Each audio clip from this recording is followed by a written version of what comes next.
تو بچوں آج میں بتانا چاہتا ہوں واو لین یا اے لین، واو مدہ اور یا مدہ میں فرق کیا ہے نا؟ تختی نمبر 4 کو آپ نے پہچان لیا ہے نا کہ اگر الف سے پہلے زبر ہوگا تو کیا ہوگا؟ الف سے پہلے کیا ہو؟ زبر۔ کس سے پہلے ہو؟ الف سے۔ کیا ہو؟ زبر۔ تو وہ کیا ہوتا ہے؟ الف مدہ۔ تو الف سے پہلے زبر ہوگا تو کیا ہوگا؟ الف مدہ۔ اور یا مدہ، یا ساکن سے پہلے زیر ہو۔ بول سب ساتھ میں، یا ساکن سے پہلے زیر، یا ساکن سے پہلے زیر ہوگا تو کیا ہوگا؟ کس سے پہلے ہو؟ کیا ہو؟ یا ساکن سے پہلے زیر ہو تو کیا ہوگا؟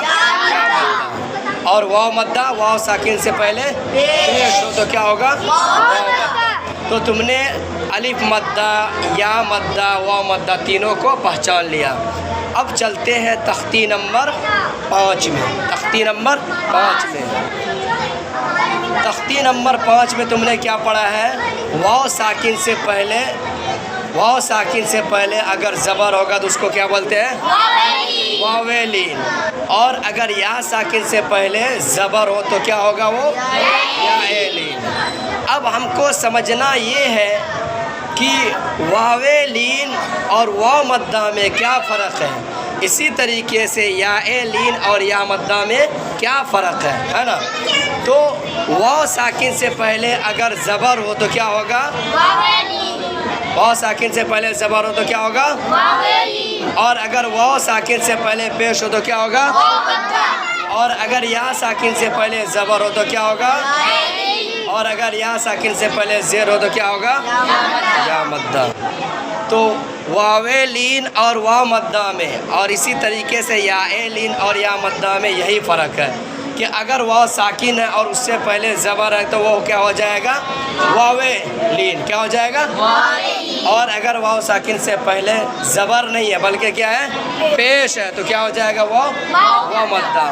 اسی طریقے سے اگر یا ساکن سے پہلے کیا ہے؟ زبر ہے تو کیا ہو جائے گا؟ یا ایلین۔ کیا ہو جائے گا؟ اور اگر یا ساکن سے پہلے زیر ہو تو کیا ہوگا؟